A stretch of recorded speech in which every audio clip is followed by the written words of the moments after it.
میرے دوست ہندو نے کہا کہ حجر اسود کو جنت سے کیوں لایا گیا، اس میں کیا حکمت؟ یہی حکمت ہے کہ تمہاری طرح یہ نہیں کہ خود پتھر اٹھا لو اور پوجنا شروع کر دو، یہ آیا ہی جنت ہے، یہ یہاں کا پتھر نہیں ہے کہ ہم اس کو بوسے دے رہے ہیں۔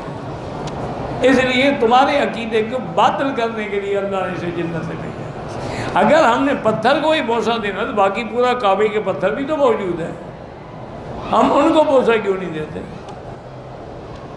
کہتے ہیں کہ حج اور عمرے میں سر کیوں مڈاتے ہیں؟ تاکہ اس قربانی کی یاد تازہ ہو جو سیدنا ابراہیم نے اپنے بیٹے کو ذبح کرنے کے لیے دی کہ یا اللہ ہم نے بھی گردن جھکا دی۔